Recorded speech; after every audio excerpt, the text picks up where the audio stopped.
Hi welcome to Lash class. B A English appreciating ഫിക്ഷനിലെ the homecoming എന്ന ചാപ്റ്ററാണ് നമ്മൾ നോക്കുന്നത്. Indian American writer Arun Joshi യുദ്ധം കഴിഞ്ഞ് മടങ്ങി വരുന്ന ഒരു പട്ടാളക്കാരനെ കുറിച്ച് എഴുതിയിട്ടുള്ള കഥയാണ്. നമ്മളിവിടെ ആ സ്റ്റോറിയുടെ പാർട്ട് ബൈ പാർട്ടായിട്ടുള്ള സമ്മറിയും അതിലെ ഷോർട്ട് ക്വസ്റ്റ്യൻസ്, പാരഗ്രാഫ് ക്വസ്റ്റ്യൻസ്, അതുപോലെ എസ് എ ക്വസ്റ്റ്യൻസ് എന്നിവയ്ക്കുള്ള നോട്ട്സുമാണ് പ്രൊവൈഡ് ചെയ്യുന്നത്. ആദ്യം നമുക്ക് ഈ സ്റ്റോറിയുടെ സമ്മറി നോക്കാം. Part 1. The protagonist, an unnamed lieutenant, returns home after serving in the Indian Army. ഈ കഥയിലെ കേന്ദ്ര കഥാപാത്രത്തിന് പേര് നൽകിയിട്ടില്ല. അയാൾ ഒരു ലെഫ്റ്റനന്റ് ആണ്, പട്ടാളക്കാരനാണ് എന്നുള്ള വിവരം മാത്രമാണ് നമുക്ക് ലഭിക്കുന്നത്. ഒരു യുദ്ധം കഴിഞ്ഞിട്ട് അദ്ദേഹം മടങ്ങി വരികയാണ്. ബംഗ്ലാദേശിന്റെ രൂപീകരണത്തിലേക്ക് നയിച്ചിട്ടുള്ള ബംഗ്ലാദേശ് വിമോചന യുദ്ധം പാകിസ്ഥാനുമായി നടന്നിട്ടുള്ള ഒരു യുദ്ധമാണ്. അതിൽ ഇന്ത്യ ബംഗ്ലാദേശിന്റെ ഭാഗമായിക്കൊണ്ട് യുദ്ധത്തിൽ പങ്കെടുത്തിരുന്നു. അത് കഴിഞ്ഞിട്ടാണ് നമ്മുടെ കഥയിലെ പ്രധാന കഥാപാത്രം മടങ്ങി വരുന്നത്. He struggles with feelings of alienation and detachment. അങ്ങനെ യുദ്ധഭൂമിയിൽ നിന്ന് തിരികെ വരുന്ന സമയത്ത് അയാൾക്ക് എല്ലാം ഒരു അബ്നോർമലായിട്ട്, അസാധാരണമായിട്ടാണ് അനുഭവപ്പെടുന്നത്. It was his first war and he witnessed many tragedies including the loss of many of his comrades. അദ്ദേഹത്തിന്റെ ആദ്യത്തെ യുദ്ധമാണ് ഇതുണ്ടായിരുന്നത്. അതിൽ ഒരുപാട് ദുരന്തങ്ങൾ അദ്ദേഹത്തിന് സാക്ഷ്യം വഹിക്കേണ്ടി വന്നു. അദ്ദേഹത്തിന്റെ കൂടെയുള്ള ആളുകളുടെ മരണം ഉൾപ്പെടെ അദ്ദേഹത്തിന് അവിടെ കാണേണ്ടി വന്നു. അതുപോലെ തന്നെ അദ്ദേഹം മറ്റ് ശത്രു രാജ്യത്തെ സൈനികരെ വധിക്കുന്നതായിട്ടുള്ള അനുഭവങ്ങളൊക്കെ അദ്ദേഹത്തിന് അവിടെ ഉണ്ടായിട്ടുണ്ട്. His family and fiancée welcome him at the station. അദ്ദേഹത്തിന്റെ കുടുംബവും അതുപോലെ തന്നെ അദ്ദേഹത്തിന്റെ പ്രതിശ്രുത വധു അല്ലെങ്കിൽ അദ്ദേഹം വിവാഹം കഴിക്കാൻ പോകുന്ന യുവതിയും അവിടെ സ്റ്റേഷനിൽ വെച്ചിട്ട് അദ്ദേഹത്തെ സ്വീകരിക്കുന്നു. And they express the joy of reunion. ഇയാളെ കാണുന്ന സമയത്ത് ആദ്യം ഒരു കരയുന്നുണ്ട്, പിന്നെ ചിരിക്കുന്നുണ്ട്. അതായത് ഈ യുദ്ധത്തിൽ നിന്ന് ഇവരുടെ ബന്ധു തിരിച്ചു വന്നതിന്റെ ഒരു സന്തോഷം അവർ പ്രകടിപ്പിക്കുന്നു. They casually talk about the war. തിരികെയുള്ള യാത്രയിൽ അവർ യുദ്ധത്തെക്കുറിച്ച് സംസാരിക്കുന്നുണ്ട്. അദ്ദേഹത്തിന്റെ ഈ ഫിയാൻസി ചോദിക്കുന്നത് യുദ്ധം വളരെ മോശമായിരുന്നു എന്നാണ്. ഇദ്ദേഹം അതിന് മറുപടി പറയുന്നത് കുഴപ്പമില്ലായിരുന്നു, പക്ഷേ കൂടെയുള്ള ആളുകൾ മരിച്ചത് ആണ് വിഷമം എന്നുള്ള രീതിയിൽ പറയുന്നുണ്ട്. Part 2. During the drive back his fiancee mentions her plan to go on a diet to lose weight. അങ്ങനെ തിരിച്ച് വീട്ടിലേക്ക് പോകുന്ന യാത്രയിൽ ഇയാളുടെ ഫിയാൻസി പറയുന്നുണ്ട്, ഞാൻ ഡയറ്റ് ചെയ്താലൊന്ന് ആലോചിക്കുകയാണ്, തടിയൊക്കെ ഒന്ന് കുറയ്ക്കണം, വീട്ടിലിങ്ങനെ വെറുതെ ഇരുന്നിട്ട് ഭക്ഷണം കഴിച്ചിട്ട് തടിയൊക്കെ കൂടി എന്നുള്ള രീതിയിൽ പറയുന്നു. It reminds him about the hunger he witnessed during the war, how people were always hungry and suffered. ഇത് കേൾക്കുന്ന സമയത്ത് ഇയാൾക്ക് ഓർമ്മ വരുന്നത് ഈ യുദ്ധത്തിൽ ദുരിതാശ്വാസ ക്യാമ്പിൽ അദ്ദേഹത്തിന് ജോലി എടുക്കേണ്ടി വന്നിട്ടുണ്ട്. അവിടെ ആളുകൾ എങ്ങനെയാണ് എപ്പോഴും ഇങ്ങനെ വിശപ്പും പട്ടിണിയുമായിട്ട് കഴിഞ്ഞിരുന്നുള്ള കാര്യമാണ് അദ്ദേഹത്തിന് ഓർമ്മ വരുന്നത്. It makes him feel a little lost in listening about diets in a world where people literally starve.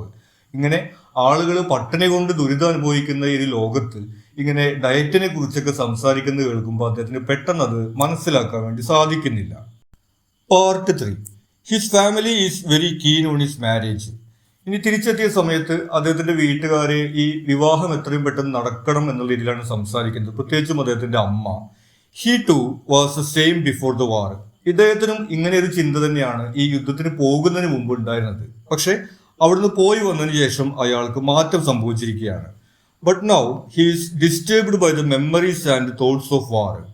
ഇപ്പോൾ ആ യുദ്ധത്തിന്റെ ഓർമ്മകളും അതുപോലെ ചിന്തകളും അദ്ദേഹത്തിന് വേട്ടയാടിക്കൊണ്ടിരിക്കുകയാണ്. The images of dead bodies piled up disturb him.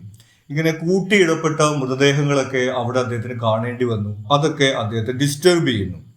Now he doesn't understand the meaning of marriage, nor the meaning of life.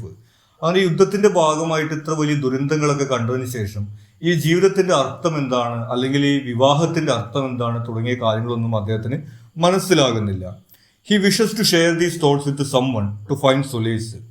ഒരു ആശ്വാസം ലഭിക്കുന്നതിന് വേണ്ടി ഈ ചിന്തകളൊക്കെ ആരോടെങ്കിലും ഒന്ന് സംസാരിക്കണമെന്ന് അദ്ദേഹം വിചാരിക്കുന്നുണ്ട്. But his father is busy with business. പക്ഷെ അദ്ദേഹത്തിന്റെ പിതാവാണെങ്കിൽ വളരെ സക്സസ്ഫുൾ ആയിട്ടുള്ള ധനികനായിട്ടുള്ള ഒരു വ്യവസായിയാണ്. അയാളുടെ ബിസിനസ് കാര്യങ്ങളിൽ തിരക്കിലാണ്. മകനോട് സംസാരിക്കാൻ അയാൾക്ക് സമയമില്ല. And sister is living A flashy life. ഇനി അയാളുടെ സഹോദരിയാണെങ്കിൽ ഒരു ഫ്ലാഷി ലൈഫ്, ഒരു ആർഭാട ജീവിതമാണ് നയിക്കുന്നത്. വളരെ വില കൂടിയ വസ്ത്രങ്ങൾ, അതുപോലെ ആഭരണങ്ങളൊക്കെ ഇട്ട് നടക്കുന്ന തരത്തിലുള്ള ഒരു ജീവിതമാണ് അയാളുടെ സഹോദരിക്കുള്ളത്. അപ്പൊ ഇയാൾ ഈ പറയുന്ന കാര്യങ്ങൾ മനസ്സിലാക്കാൻ സഹോദരിക്ക് കഴിയുമെന്ന് അയാൾ കരുതുന്നില്ല. അതുകൊണ്ട് ഇയാളുടെ ചിന്തകളൊന്നും ആരോടും പറയാൻ കഴിയാത്ത ഒരു മാനസിക വിഷമത്തിലാണ് അയാൾ ഉള്ളത്. Part 4. One day he goes to a party of young people with his sister. അങ്ങനെ ഒരു ദിവസം ഇയാളുടെ സഹോദരിയുടെ കൂടെ കുറച്ച് ചെറുപ്പക്കാരൊക്കെ പങ്കെടുക്കുന്ന ഒരു പാർട്ടിയിൽ പങ്കെടുക്കാൻ വേണ്ടി പോവുകയാണ്. He hope to find someone to talk to there. അദ്ദേഹത്തിന് പാർട്ടിയിൽ പങ്കെടുക്കാനൊന്നും പൊതുവിൽ താല്പര്യമില്ലെങ്കിലും അവിടെ പോയി കഴിഞ്ഞാൽ ആരെങ്കിലും പരിചയപ്പെടാം, ഇദ്ദേഹത്തിന്റെ ചിന്തകളൊക്കെ സംസാരിക്കാൻ കഴിയും എന്നുള്ള പ്രതീക്ഷയിലാണ് അദ്ദേഹം പോകുന്നത്. ബട്ട് ഹി ഓൺലി സീസ് the hypocrisy of people in talking about the വാർ. പക്ഷെ അവിടെ പോയി കഴിയുമ്പോൾ ആളുകൾ യുദ്ധത്തെക്കുറിച്ച് സംസാരിക്കുന്നതിൽ ഒരു ഹിപ്പോക്രസിയാണ് അദ്ദേഹത്തിന് ഫീൽ ചെയ്യുന്നത്. They talked about the words they didn't understand, and one poet among them elaborately stated the importance of defining genocide. അവർക്ക് മനസ്സിലാവാത്ത കാര്യങ്ങളെ കുറിച്ചിട്ടാണ് ഈ പത്രത്തിലും മറ്റൊക്കെ കണ്ടിട്ടുള്ള യുദ്ധവുമായി ബന്ധപ്പെട്ടിട്ടുള്ള ആയുധങ്ങളുടെയും മറ്റു പേരുകളും ഒക്കെ അവരിങ്ങനെ സംസാരത്തിൽ പറയുന്നുണ്ട്. അതിൻ്റെ ഒന്നും അർത്ഥം അറിയാതെ തെറ്റിച്ചുകൊണ്ടാണ് അവർ പറയുന്നത് എന്നുള്ള കാര്യം ഇയാൾ ശ്രദ്ധിക്കുന്നു. കൂടാതെ അവരുടെ കൂട്ടത്തിൽ ഒരു പോയറ്റ് ആയിട്ടുള്ള ആളുണ്ട്. അയാൾ ജെനോസൈഡ് അല്ലെങ്കിൽ വംശഹത്യ എന്നുള്ള ഒരു ആശയത്തെക്കുറിച്ച് സംസാരിക്കുകയാണ്. അതായത് എല്ലാ യുദ്ധങ്ങളും അതിൽ നടക്കുന്ന കൊലപാതകങ്ങളും എല്ലാം വംശഹത്യ എന്ന് വിളിക്കാൻ കഴിയില്ല, വംശഹത്യയെ വേറെ നിർവചിക്കണം എന്നുള്ള ആലങ്കാരികമായിട്ടുള്ള സംസാരമൊക്കെയാണ് അയാൾ നടത്തുന്നത്. He starts to talk to them about his experience, but nobody seems to believe him as it's different from what they see in newspapers. ഇനി ഇദ്ദേഹത്തിന്റെ അനുഭവത്തെ കുറിച്ചിട്ട് അവരോട് പറയാൻ ശ്രമിക്കുന്നുണ്ട്. അതായത് ഈ തോക്കുകളും ബോംബുകളും മാത്രമല്ല, നേർക്ക് നേർ ബയണറ്റുകൾ എടുത്തുകൊണ്ട് യുദ്ധം ചെയ്യേണ്ട സാഹചര്യം ഉണ്ടായി എന്നുള്ള കാര്യമൊക്കെ അദ്ദേഹം പറയുന്നുണ്ട്. പക്ഷെ അതൊന്നും അവിടെ ഉള്ളവർ വിശ്വസിക്കുന്നില്ല. അവർക്ക് പത്രമാധ്യമങ്ങളിൽ കണ്ട കാര്യങ്ങൾ മാത്രമാണ് വിശ്വാസമുള്ളത്. Part 5. The poet recites a poem about war. ഇനി ആ പാർട്ടിയിൽ വെച്ചിട്ട് അവിടെ ഉണ്ടായിരുന്ന പോയറ്റ് യുദ്ധത്തെ കുറിച്ചിട്ടുള്ള ഒരു കവിത അവതരിപ്പിക്കുന്നുണ്ട്. It is full of metaphors like golden Bengal bleeding under a violet sky. ആ കവിതയ്ക്കകത്ത് ഒരുപാട് അലങ്കാരങ്ങളാണുള്ളത്. സുവർണ ബംഗാൾ ഇങ്ങനെ രക്തം ചൊരിയുന്നു എന്നുള്ള രീതിയിലുള്ള വരികളൊക്കെയാണ് ആ കവിതയ്ക്കകത്ത് എഴുതിയിട്ടുള്ളത്. The poem talks about the fate of A young widow from the war. യുദ്ധത്തിൽ ഭർത്താവിനെ നഷ്ടപ്പെട്ടുകൊണ്ട് വിധവയായപ്പെട്ടിട്ടുള്ള ഒരു ചെറുപ്പക്കാരിയുടെ അവസ്ഥയെ കുറിച്ചിട്ടൊക്കെ ആ കവിതയിൽ പറയുന്നു. He thinks the poem doesn't give a picture of the real war. ഇത് കേൾക്കുന്ന സമയത്ത് ഇദ്ദേഹത്തിന് തോന്നുന്നത് യഥാർത്ഥ യുദ്ധത്തിന്റെ ഒരു ചിത്രം ഈ ഒരു കവിതയിൽ വരുന്നില്ല എന്നുള്ളതാണ്. ആ സമയത്ത് അദ്ദേഹത്തിന് ഉണ്ടായിട്ടുള്ള അനുഭവങ്ങളൊക്കെ അദ്ദേഹം അവിടെ ഓർക്കുന്നുണ്ട്. They do not know the brutality of the real war, yet they write and talk about it as they like. അവർക്ക് യഥാർത്ഥ യുദ്ധത്തിന്റെ ഒരു ഭീകരത അറിയില്ല. ഇദ്ദേഹം പല കാര്യങ്ങൾ ആ സമയത്ത് ഓർക്കുന്നുണ്ട്. വളരെ ചെറുപ്പക്കാരായിട്ടുള്ള ആളുകൾ മരിക്കേണ്ടി വരുന്നതും അതുപോലെ തന്നെ കുട്ടികളും സ്ത്രീകളുമായിട്ടുള്ള ആളുകൾക്ക് നേരെ ഉണ്ടാവുന്ന ക്രൂരതകളും ഒക്കെ യുദ്ധത്തിൽ അദ്ദേഹത്തിന് കാണേണ്ടി വന്നിട്ടുള്ളത്. അത്തരം കാര്യങ്ങളൊക്കെ അദ്ദേഹം ഓർക്കുന്നു. അതൊന്നും ഈ കവിതയിൽ കാണുന്നില്ല എന്നാണ് അദ്ദേഹം ചിന്തിക്കുന്നത്. He wishes if there a war in the town he would have thrown a grenade at every one of them. ആ സമയത്ത് ഇവരുടെ ഈ ഹിപ്പോക്രസിയൊക്കെ കാണുന്ന സമയത്ത് അയാൾ വിചാരിക്കുന്നത് ഇപ്പൊ ഇവിടെ ഒരു യുദ്ധം ഉണ്ടായിരുന്നെങ്കിൽ ഒരു ഗ്രനേഡ് ഞാൻ ഇവർക്ക് എല്ലാവർക്കും നേരെ എറിയുമായിരുന്നു എന്നുള്ള രീതിയിലാണ് ഇവരോട് ഇദ്ദേഹത്തിന് ദേഷ്യം തോന്നുന്നത്. Part 6. He sometimes think of leaving the army. ചില സമയത്ത് അയാൾ വിചാരിക്കുന്നത് ഈ സൈന്യത്തിലെ ജോലി ഉപേക്ഷിക്കാം എന്നാണ്. But it wouldn't help because he has seen the war and he will be aware that it is happening somewhere in the world. പക്ഷെ അതുകൊണ്ട് പ്രത്യേകിച്ച് കാര്യം ഉണ്ടാവില്ല. കാരണം യുദ്ധത്തിൽ എന്താണ് നടക്കുന്നത് എന്നുള്ളത് അദ്ദേഹം കണ്ടു കഴിഞ്ഞു. ഇയാൾ പട്ടാളത്തിലേക്ക് തിരിച്ചു പോയാലും ഇല്ലെങ്കിലും ലോകത്ത് ഇതുപോലെ യുദ്ധവും അവിടെ ഇതുപോലത്തെ സംഭവങ്ങളാണ് നടക്കുക എന്നുള്ള കാര്യം അയാൾക്ക് അറിയാൻ കഴിയും. The memories of the bayonet charge for which he was awarded the Veer Chakra and the bridge demolishing incident which caused the death of 6 young soldiers depressed him. ഇദ്ദേഹം ഓർക്കുന്നത് ഇദ്ദേഹത്തിന് വീരചക്ര അവാർഡ് ലഭിക്കുന്നതിന് കാരണമായിട്ടുള്ള ബയണറ്റ് ചാർജ്, നമ്മൾ നേരത്തെ പറയുകയുണ്ടായി, ഈ തോക്കും അതുപോലെ ബോംബും അല്ലാതെ നേർക്ക് നേർ ഈ ബയണറ്റ് എടുത്തുകൊണ്ട് പരസ്പരം യുദ്ധം ചെയ്യുന്ന, പരസ്പരം കൊല്ലേണ്ടി വരുന്ന തരത്തിലുള്ള ഒരു ഭീകരമായിട്ടുള്ള അനുഭവത്തിലൂടെയൊക്കെ ഇദ്ദേഹം കടന്നുപോയിട്ടുണ്ട്. അതും ഒരു ബ്രിഡ്ജ് തകർക്കുന്നതിന് വേണ്ടിയിട്ട് 6 ചെറുപ്പക്കാരായിട്ടുള്ള സോൾജേഴ്സ് പോയിട്ട് അതിൽ കൂട്ടത്തിൽ പ്രായമുള്ള ആൾക്ക് 19 വയസ്സെന്നാണ് പറയുന്നത്. അപ്പോൾ ടീനേജേഴ്സ് ആയിട്ടുള്ള ഈ ആളുകൾ അവിടെ പോയിട്ട് മരണപ്പെടുന്ന കാര്യമൊക്കെ ഇദ്ദേഹം കണ്ടിട്ടുണ്ട്. ആ കാര്യമൊക്കെ ഇദ്ദേഹം ഓർക്കുകയും അദ്ദേഹത്തിന് അത് ഡിപ്രസ് ചെയ്യുകയും ചെയ്യുന്നു. He knows those things keep on happening even without him in the army. അപ്പോൾ അദ്ദേഹം കരുതുന്നത് ഇയാൾ പട്ടാളത്തിലേക്ക് തിരിച്ചു പോയാലും ഇല്ലെങ്കിലും ഇത്തരത്തിലുള്ള കാര്യങ്ങൾ ലോകത്ത് തുടർന്നുകൊണ്ടേയിരിക്കും എന്നുള്ളതാണ്. He is shocked to see the disparity in the lives of people in the world. അപ്പോൾ ഈ ലോകത്തിലെ പല ആളുകളുടെ ജീവിതം തമ്മിലുള്ള വലിയ അന്തരം ഇയാളെ അത്ഭുതപ്പെടുത്തുകയാണ്. Here people go on with their lives as if nothing has happened while people are suffering elsewhere. ഇവിടെ ആളുകൾ ഒന്നും സംഭവിക്കാത്ത പോലെ അവരുടെ ആഡംബരവുമായിട്ടുള്ള ജീവിതവുമായിട്ട് മുന്നോട്ട് പോകുന്നു. മറുവശത്ത് ആളുകൾ വലിയ ദുരിതത്തിലുമാണുള്ളത്. The story ends with his confused state, realizing he may never be able to make sense of it. അങ്ങനെ ഈ കഥ അവസാനിക്കുന്ന സമയത്ത് ഇദ്ദേഹം ഈ ഒരു കൺഫ്യൂഷൻ ആയിട്ടുള്ള അവസ്ഥയിലാണ്. ഒരുപക്ഷെ ഒരിക്കലും ഈ ഒരു കാര്യങ്ങളുടെ അർത്ഥം അദ്ദേഹത്തിന് മനസ്സിലാക്കാൻ കഴിയില്ല എന്നുള്ള തിരിച്ചറിവോട് കൂടിയിട്ടാണ് ഈ കഥ അവസാനിക്കുന്നത്. ഇനി ഇതിലെ നോട്ട്സ് ആണ്. ആദ്യം ഷോർട്ട് ക്വസ്റ്റ്യൻസ് നോക്കാം. Where was a lieutenant fighting? ഇനി ഇദ്ദേഹം യുദ്ധത്തിൽ എവിടെയാണ് ഫൈറ്റ് ചെയ്തിരുന്നത്? The lieutenant was fighting on the eastern front in Dijanpur during the Bangladesh Liberation War. ഈ ബംഗ്ലാദേശിന്റെ ഭാഗമായിട്ടുള്ള ഈ ഡിജൻപൂർ എന്ന് പറയുന്ന കിഴക്കൻ മേഖലയിലാണ് അദ്ദേഹം യുദ്ധത്തിൽ പങ്കെടുത്തിരുന്നത്. What did the lieutenant's fiancée ask him about the war? What was his reply? ഇനി ഇദ്ദേഹത്തിന്റെ ഫിയാൻസി എന്താണ് യുദ്ധത്തെക്കുറിച്ച് ഇയാളോട് ചോദിക്കുന്നത്? ഇയാൾ എന്താണ് മറുപടി പറയുന്നത്? The lieutenant's fiancée asked whether the war was bad. യുദ്ധം വളരെ മോശമായിരുന്നു എന്നാണ് അവർ ചോദിക്കുന്നത്. He gave a brief and detached response. ഒരു ഒഴുക്കൻ മറ്റുള്ള മറുപടിയാണ് അദ്ദേഹത്തിന് കൊടുക്കുന്നത്. Saying it was all right, but he wished many of his comrades hadn't been killed. കുഴപ്പമില്ലായിരുന്നു എന്നാണ് അദ്ദേഹം പറയുന്നത്. പക്ഷെ അദ്ദേഹത്തിന്റെ കൂടെയുള്ള പല ആളുകളും മരിച്ചില്ലായിരുന്നെങ്കിൽ എന്ന് അദ്ദേഹം ആഗ്രഹിക്കുന്നു എന്നും പറയുന്നുണ്ട്. Why does the fiancée of the protagonist think that she must start dieting? ഇനി ഇദ്ദേഹത്തിന്റെ ഫിയാൻസി എന്തുകൊണ്ടാണ് ഡയറ്റ് ചെയ്യണമെന്ന് വിചാരിച്ചിരുന്നത്? The fiancée thinks she must start dieting to lose weight because she gained weight by eating too much while always staying home. എപ്പോഴും വീട്ടിലിരുന്നുകൊണ്ട് ഒരുപാട് ഭക്ഷണം കഴിച്ചുകൊണ്ട് wait കുറയ്ക്കാൻ വേണ്ടിയിട്ട് ഡയറ്റ് ചെയ്യണമെന്നാണ് അവർ കരുതിയിരുന്നത്. What is the lieutenant's mother's opinion regarding dieting? ഇനി ഇദ്ദേഹത്തിന്റെ അമ്മ ഈ ഡയറ്റിങ്ങിനെ കുറിച്ചിട്ട് എന്താണ് പറഞ്ഞത്?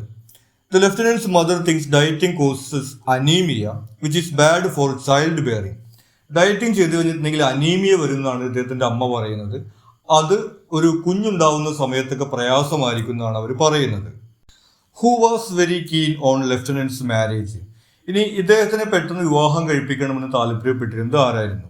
The lieutenant's family, particularly his mother, was very keen on his marriage. ഇദ്ദേഹത്തിന്റെ കുടുംബം, പ്രത്യേകിച്ചും ഇദ്ദേഹത്തിന്റെ അമ്മയാണ് ആ കാര്യത്തിൽ കൂടുതൽ താല്പര്യം കാണിച്ചിരുന്നത്. What made the lieutenant think about the meaning of life and marriage? ഇനി ജീവിതത്തിന്റെ അർത്ഥത്തെക്കുറിച്ചും വിവാഹത്തിന്റെ അർത്ഥത്തെക്കുറിച്ചിട്ടൊക്കെ ഇദ്ദേഹത്തെ ചിന്തിക്കാൻ പ്രേരിപ്പിച്ച കാരണം എന്താണ്? The disturbing memories and thoughts of war. ഇദ്ദേഹത്തിന് യുദ്ധത്തിൽ നിന്ന് ലഭിച്ചിട്ടുള്ള ഓർമ്മകളും ചിന്തകളും ഒക്കെ, including images of dead bodies, അവിടെ ഉണ്ടായിട്ടുള്ള ദുരന്തങ്ങളും മരണങ്ങളും അദ്ദേഹം കാണേണ്ടി വന്ന മൃതശരീരങ്ങളും ഒക്കെയാണ് led the lieutenant to question the meaning of life and marriage. ഇതുപോലെ ജീവിതത്തിന്റെ അർത്ഥം എന്താണ്, വിവാഹത്തിന്റെ അർത്ഥം എന്താണ് തുടങ്ങിയിട്ടുള്ള കാര്യങ്ങളൊക്കെ ചിന്തിക്കാൻ അദ്ദേഹത്തിനെ പ്രേരിപ്പിക്കുന്നത്. Y did the lieutenant think that his sister had changed? ഇനി അദ്ദേഹത്തിന്റെ സഹോദരി ഒരുപാട് മാറിപ്പോയിരിക്കുന്നു എന്ന് അദ്ദേഹത്തിന് തോന്നാനുള്ള കാരണം എന്താണ്? The lieutenant thought his sister had changed because she was now living A flashy life. ഇപ്പോൾ വളരെ ആഡംബരം നിറഞ്ഞിട്ടുള്ള ജീവിതമാണ് അദ്ദേഹത്തിന്റെ സഹോദരി ജീവിക്കുന്നത്. Wearing strange clothes, Shiny chains and goggles. ഇതുപോലെ കൂളിംഗ് ഗ്ലാസ്, അതുപോലെ തന്നെ വലിയ ആഭരണങ്ങൾ, വിചിത്രമായിട്ടുള്ള വസ്ത്രങ്ങളൊക്കെയാണ് അവർ ധരിക്കുന്നത്. അതുകൊണ്ടാണ് സഹോദരി ഏറെ മാറിപ്പോയി എന്ന് അദ്ദേഹം ചിന്തിക്കുന്നത്. Why did the lieutenant usually attend the parties? ഇനി എന്തുകൊണ്ടാണ് ഇയാൾ പൊതുവെ പാർട്ടികളിലൊന്നും പങ്കെടുക്കാതിരുന്നത്? The lieutenant usually avoided parties because he felt alienated and disconnected from the superficial conversations and people. അവിടെ ആളുകൾ സംസാരിക്കുന്ന കാര്യങ്ങളിൽ നിന്ന് ഇദ്ദേഹത്തിന് ഒരു ഒറ്റപ്പെടൽ അനുഭവപ്പെടുന്നത് കൊണ്ടാണ് ഇദ്ദേഹം പാർട്ടികളിലൊന്നും പങ്കെടുക്കാതിരുന്നത്. Why did the lieutenant attend the party with his sister? പൊതുവിൽ അങ്ങനെ പാർട്ടികളിൽ പോവാത്ത ആളായിട്ടും എന്തുകൊണ്ടാണ് അദ്ദേഹത്തിന്റെ സഹോദരിയുടെ കൂടെ പാർട്ടിക്ക് പോയത്? The lieutenant attended the party with his sister in the hope of finding someone to talk to about his experiences and feelings. പാർട്ടിയിൽ പോയി കഴിഞ്ഞാൽ അവിടെ ആരുടെങ്കിലും അടുത്ത് ഇദ്ദേഹത്തിന്റെ ഈ ചിന്തകളെ കുറിച്ചും ഫീലിങ്സിനെ കുറിച്ചൊക്കെ സംസാരിക്കാൻ കഴിയും എന്നുള്ള ഒരു ചിന്ത കൊണ്ടാണ് അദ്ദേഹം അതിൽ പങ്കെടുക്കുന്നത്. Y did the lieutenant smoke during the party? ഇനി ആ പാർട്ടിയിൽ വെച്ചിട്ട് എല്ലാവരും സ്മോക്ക് ചെയ്യുന്നുണ്ടായിരുന്നു, ഇദ്ദേഹം മാത്രമാണ് സ്മോക്ക് ചെയ്യാതിരുന്നത്. എന്തുകൊണ്ടാണ് ഇദ്ദേഹം സ്മോക്ക് ചെയ്യാതിരുന്നത്? The lieutenant didn't smoke during the party because he had taken a lot of sulphur dioxide in the war and was told not to smoke for a while. യുദ്ധത്തിൽ sulphur dioxide ഈ വെടിമരുന്നിൽ ഉപയോഗിക്കുന്നതാണ്. അപ്പോൾ അതൊക്കെ ആയിട്ട് ഒരുപാട് exposure ഇദ്ദേഹത്തിന് ഉണ്ടായിട്ടുള്ള കാരണം കൊണ്ടാണ് കുറച്ചു കാലത്തേക്ക് സ്മോക്ക് ചെയ്തെന്നുള്ള കാര്യം ഇദ്ദേഹത്തോട് പറഞ്ഞിട്ടുണ്ടായിരുന്നത്. During the party what was the poet keen to define and why? ഇനി ആ പാർട്ടിയിൽ വെച്ചിട്ട് അവിടെ ഉണ്ടായിരുന്ന പോയറ്റ് എന്ത് കാര്യത്തെക്കുറിച്ച് നിർവചിക്കാനാണ് ശ്രമിച്ചിരുന്നത്, എന്തുകൊണ്ടാണ് അദ്ദേഹം അങ്ങനെ ചെയ്തത്? During the party the poet was keen to define genocide. Genocide അല്ലെങ്കിൽ വംശഹത്യ എന്നൊരു പദമാണ് അവിടെ ആ പോയറ്റ് വിവരിക്കാൻ വേണ്ടി ശ്രമിച്ചുകൊണ്ടിരുന്നത്. Seeking to impress others with his intellectual understanding of war. അവിടെ മറ്റുള്ളവരുടെ മുമ്പിൽ അദ്ദേഹത്തിന്റെ ഒരു ഇന്റലക്ച്വൽ അല്ലെങ്കിൽ ഒരു കഴിവ് ബുദ്ധിയൊക്കെ കാണിച്ചുകൊണ്ട് ഇംപ്രസ് ചെയ്യാൻ വേണ്ടിയിട്ടാണ് അവിടെ അയാൾ സംസാരിച്ചുകൊണ്ടിരുന്നത്. Why was everyone impressed when the poet talked about genocide? ഇനി ഈ പോയറ്റ് ഈ ജെനിസൈഡിനെ കുറിച്ച് സംസാരിക്കുന്ന സമയത്ത് എല്ലാവരും ഇംപ്രസ്ഡ് ആയിരുന്നു. എന്തുകൊണ്ട്? Everyone was impressed when the poet talked about genocide because it was different from what the media presented. മാധ്യമങ്ങളിൽ കാണുന്നതിൽ നിന്ന് വ്യത്യസ്തമായിട്ടുള്ള കാര്യമാണ് ഇയാൾ പറഞ്ഞിരുന്നത്. അതുകൊണ്ടാണ് എല്ലാവരും ഇയാൾ പറഞ്ഞതിൽ ഇംപ്രസ്ഡ് ആയത്. What was beyond the imagination of the lieutenant? ഇനി ഇദ്ദേഹത്തിന്റെ സങ്കല്പത്തിന് അപ്പുറത്തുള്ള കാര്യം എന്ന രീതിയിൽ പറയുന്നത് എന്തിനെ കുറിച്ചിട്ടാണ്?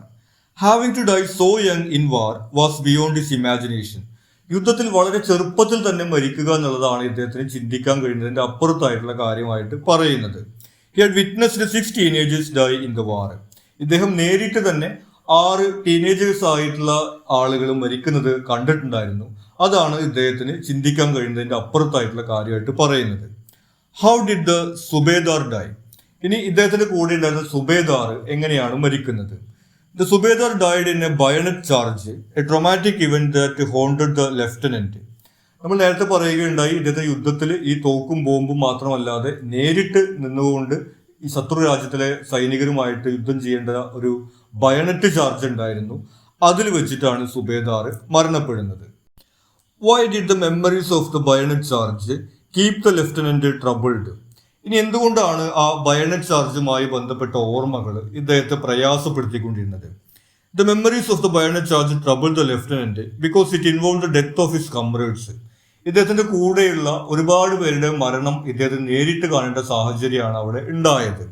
Including the Subedar ഹൂം he knew well. ഇദ്ദേഹത്തിന് നേരിട്ട് പരിചയം ഉണ്ടായിരുന്ന സുബേദാറിന്റെ മരണം കൂടി അവിടെയാണ് ഉണ്ടാവുന്നത്. അതുകൊണ്ടാണ് ഇദ്ദേഹത്തിന് ഈ ഒരു സംഭവം വളരെ പ്രയാസകരമായിട്ടുള്ള ഓർമ്മയായിട്ട് മാറുന്നത്. ഇനി ഇതിലെ പാരഗ്രാഫ് ക്വസ്റ്റ്യൻസ് ആണ്.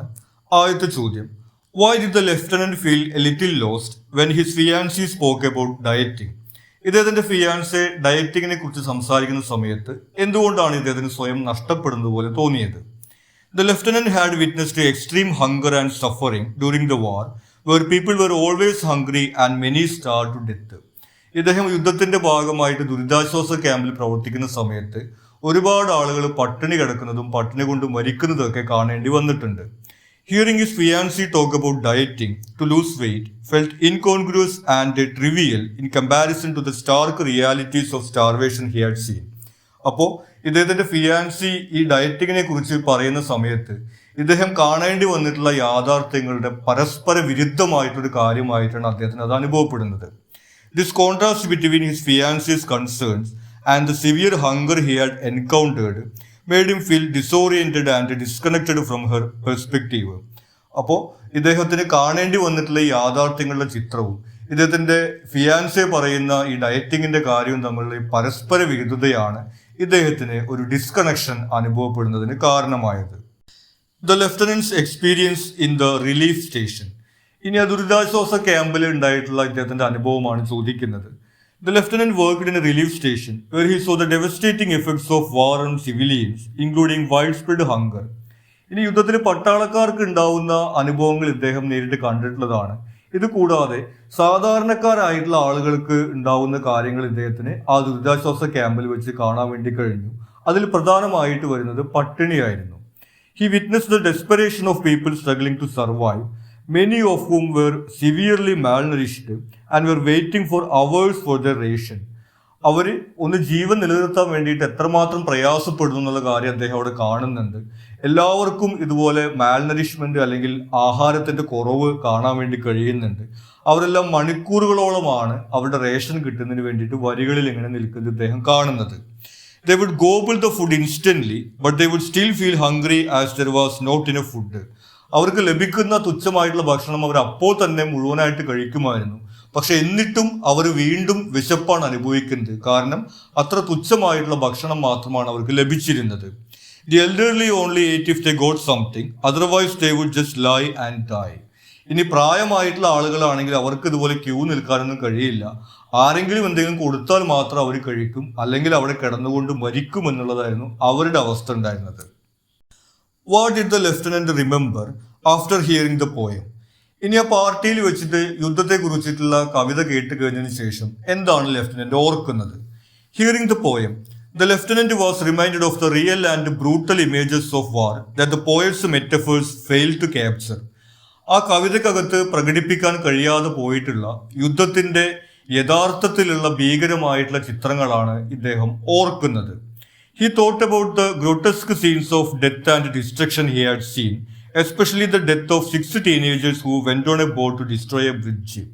അവിടെ ഉണ്ടാവുന്ന വളരെ രൂക്ഷമായിട്ടുള്ള ഭീകരമായിട്ടുള്ള മരണത്തിന്റെ ദൃശ്യങ്ങളാണ് ഇദ്ദേഹം ഓർക്കുന്നത്. പ്രത്യേകിച്ചും 6 ടീനേജേഴ്സ് ഒരു പാലം തകർക്കാൻ വേണ്ടിയിട്ടുള്ള ദൗത്യത്തിൽ ഒരു ബോട്ടിൽ പുറപ്പെടുകയും അവര് മരണപ്പെടുകയും ചെയ്യുന്ന ഒരു കാര്യം ഇദ്ദേഹം ഓർക്കുന്നുണ്ട്. അങ്ങനെ വളരെ ചെറുപ്പത്തിൽ തന്നെ ഇവർ മരിച്ചു പോയല്ലോ എന്നുള്ളൊരു കാര്യമൊക്കെയാണ് ഇദ്ദേഹം ഓർക്കുന്നത്. What was the lieutenant's advice on poetry writing?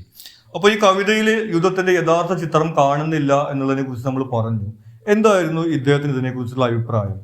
The lieutenant suggested that poetry about war should be grounded in reality and reflect the true horrors of conflict rather than using abstract metaphors. യുദ്ധത്തിന്റെ യഥാർത്ഥത്തിലുള്ള ഭീകരമായിട്ടുള്ള ചിത്രം കവിതയിൽ കാണാൻ കഴിയണമെന്നാണ് ഈ lieutenant അഭിപ്രായപ്പെടുന്നത്. ഒരുപാട് അലങ്കാരങ്ങളല്ല അതിനകത്ത് വേണ്ടതെന്നാണ് അദ്ദേഹം പറയുന്നത്. He believed that poets should write based on genuine experiences or truthful accounts rather than romanticizing or intellectualizing war. ഈ യുദ്ധത്തെ കുറിച്ചിട്ടുള്ള ഒരുപാട് തത്വങ്ങളൊക്കെ എഴുതുന്നതിന് പകരം അതിന്റെ യഥാർത്ഥ ചിത്രവും അനുഭവങ്ങളുമാണ് പങ്കുവെക്കേണ്ടതെന്നുള്ള അഭിപ്രായമാണ് ആ കവിത കേട്ട് കഴിഞ്ഞപ്പോൾ ലെഫ്റ്റനന്റിന് തോന്നുന്നത്. Why was the Vir Chakra award to the lieutenant? ഇനി എന്തിനാണ് ഇദ്ദേഹത്തിന് വീരചക്ര അവാർഡ് ലഭിക്കുന്നത്? The lieutenant was awarded the Veer Chakra for his bravery during the bayonet charge in which he led his men and fought valiantly against the enemy. നമ്മൾ നേരത്തെ സൂചിപ്പിച്ച bayonet ചാർജിനകത്ത് ഇദ്ദേഹമാണ് lieutenant എന്നുള്ള രീതിയിൽ ഇദ്ദേഹത്തിന്റെ സൈനികരെ നയിക്കുന്നത്. അവിടെ പ്രകടിപ്പിച്ചിട്ടുള്ള ധീരതയ്ക്കാണ് ഇദ്ദേഹത്തിന് അവാർഡ് ലഭിക്കുന്നത്. This charge involved intense close quarters Kombat. നമ്മൾ നേരത്തെ പറഞ്ഞു ബയണറ്റ് എന്ന് പറയുന്നത് ഒരു കത്തിയാണ് ഉദ്ദേശിക്കുന്നത്. അപ്പോൾ അത് തോക്ക് ഉപയോഗിച്ചുകൊണ്ട് യുദ്ധം ചെയ്യുന്ന പോലെയല്ല, ഈ കത്തിയുമായിട്ട് നേർക്ക് ചെന്ന് അടുത്ത് ചെന്നിട്ടുള്ള യുദ്ധമാണ് നടക്കുന്നത്. അപ്പോൾ അവിടെ പ്രകടിപ്പിച്ചിട്ടുള്ള ധീരതയ്ക്കാണ് ഇദ്ദേഹത്തിന് ഈ ഒരു അവാർഡ് ലഭിക്കുന്നത്. And his leadership and courage under fire were recognized as exemplary. Despite the success of the mission, the charge resulted in significant casualties, including the death of the Subedar. പക്ഷേ അവിടെ ശത്രുക്കളെ തോൽപ്പിക്കാൻ കഴിഞ്ഞുവെങ്കിലും ഇദ്ദേഹത്തിന്റെ കൂടെയുള്ള ഒരുപാട് പേര് ആ സുബേദാർ ഉൾപ്പെടെയുള്ള ആളുകൾ മരണപ്പെടുന്നതിന് അത് കാരണമായിരുന്നു. അതുകൊണ്ട് ഇദ്ദേഹത്തിന് അവാർഡ് ലഭിച്ചതിൽ സന്തോഷമൊന്നും അല്ല ഉള്ളത്, മറിച്ച് കൂടെയുള്ള ആളുകൾ നഷ്ടപ്പെട്ടതിന്റെ വേദനയാണ് ഇദ്ദേഹത്തിന് അനുഭവപ്പെടുന്നത്. ഇനി ഇതിലെ എസ്സേ ക്വസ്റ്റ്യൻ ആണ്. The lieutenant didn't feel at home after the home coming. Explain. തിരിച്ചു വന്നിട്ടും അദ്ദേഹത്തിന് വീട്ടിലെത്തിയതുപോലുള്ള ഒരു ഫീൽ ഉണ്ടായിരുന്നില്ല. എന്തുകൊണ്ടാണ്? Alienation from family and his surroundings. The lieutenant returned home to a warm welcome from his family and fiancée, yet he felt disconnected from them. ഇദ്ദേഹത്തിന് അവരെ സ്നേഹത്തോടു കൂടിയിട്ട് സ്വീകരിക്കുന്നുണ്ടെങ്കിലും അവരുമായിട്ട് ഇദ്ദേഹത്തിന് ഡിസ്കണക്ഷൻ ആണ് അനുഭവപ്പെടുന്നത്. The everyday concerns and the casual conversations of his family seemed trivial compared to the life and death experiences he had faced in the war. ഇവിടെ ഇവർ ജീവിതത്തിൽ പറയുന്ന കാര്യങ്ങളും ചെയ്യുന്ന കാര്യങ്ങളുമെല്ലാം ഇദ്ദേഹത്തിന് അനുഭവിക്കേണ്ടി വന്ന കാര്യങ്ങളുമായി താരതമ്യപ്പെടുത്തുമ്പോൾ ഇദ്ദേഹത്തിന് ഉൾക്കൊള്ളാൻ കഴിയുന്നില്ല എന്നതാണ് അവിടെ സംഭവിക്കുന്നത്. Disturbing memories and trauma. The lieutenant was haunted by traumatic experiences of the war, including the loss of comrades and the sight of countless dead bodies. ഇനി ഇദ്ദേഹത്തെ ഓർമ്മകൾ വേട്ടയാടുന്നുണ്ട്, അതിൻ്റെ ഒരു ആഘാതം ഇദ്ദേഹം അനുഭവിക്കുന്നുണ്ട്. ഇദ്ദേഹത്തിന്റെ കൂടെയുള്ള ആളുകൾ മരണപ്പെട്ടതും അതുപോലെ ഇദ്ദേഹത്തിന് അവിടെ സാക്ഷിയാകേണ്ടി വന്ന ദൃശ്യങ്ങളും എല്ലാം ഇദ്ദേഹത്തെ വേട്ടയാടുന്നുണ്ട്. These disturbing images and thoughts made it difficult for him to relate to the normalcy of civilian life. അപ്പോൾ ഈ ഓർമ്മകളും ചിന്തകളുമെല്ലാം ഈ സാധാരണ ജീവിതവുമായിട്ട് പൊരുത്തപ്പെടാൻ ഇദ്ദേഹത്തിന് തടസ്സം സൃഷ്ടിക്കുകയാണ്. His experiences had fundamentally changed him, creating A gap between his past self and the person he had become. ഈ അനുഭവങ്ങൾ ഇദ്ദേഹത്തെ അടിസ്ഥാനപരമായിട്ട് തന്നെ മാറ്റിക്കളയുന്നുണ്ട്.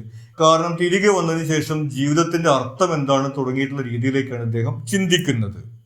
Inability to communicate experiences. ഇദ്ദേഹം ഇങ്ങനെയുള്ള അനുഭവത്തിലൂടെ കടന്നു പോകുന്നത് മാത്രമല്ല, ഇത് ആരോടും പങ്കുവയ്ക്കാൻ കഴിയുന്നില്ല എന്നുള്ള കാര്യം കൂടി അദ്ദേഹം അനുഭവിക്കുന്നുണ്ട്.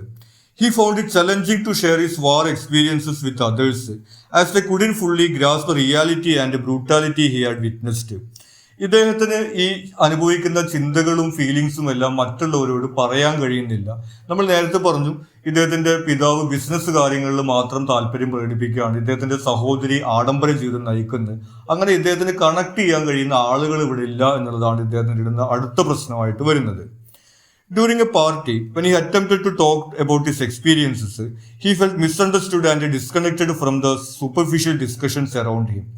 ഇനി ഒരു പാർട്ടിയിൽ വെച്ചിട്ട് ഇദ്ദേഹത്തിന്റെ അനുഭവങ്ങളെ കുറിച്ച് പറയാൻ ശ്രമിക്കുന്നുണ്ട്. പക്ഷെ ഈ പത്രമാധ്യമങ്ങളിൽ കണ്ട കാര്യങ്ങൾ ആളുകൾ വിശ്വസിച്ച് അതിനെക്കുറിച്ച് സംസാരിക്കാനാണ് അവിടെയുള്ളവർ താല്പര്യപ്പെടുന്നുണ്ടായിരുന്നത്. The inability to convey the depth of his experiences added to his sense of isolation. അങ്ങനെ ഇദ്ദേഹത്തിന്റെ ചിന്തകളും വികാരങ്ങളും പങ്കുവയ്ക്കാൻ കഴിയുന്നില്ല എന്നുള്ളതും ഇദ്ദേഹത്തിന്റെ ഒറ്റപ്പെടലിന് കാരണമായി തീർന്നു. Contrast between war and piece. The lieutenant struggled with the stark contrast between the war zone and the peaceful, carefree life at home. ഇനി യുദ്ധഭൂമിയിൽ ഉണ്ടായിരുന്ന ആളുകളുടെ യാഥാർത്ഥ്യവും ഇവിടെയുള്ള ആളുകളുടെ യാഥാർത്ഥ്യവും തമ്മിലുള്ള അന്തരം ഇദ്ദേഹത്തിന് ഉൾക്കൊള്ളാൻ കഴിയുന്നതായിരുന്നില്ല. The disparity in the lives of people were some were suffering while others continued with their daily routines disturbed him.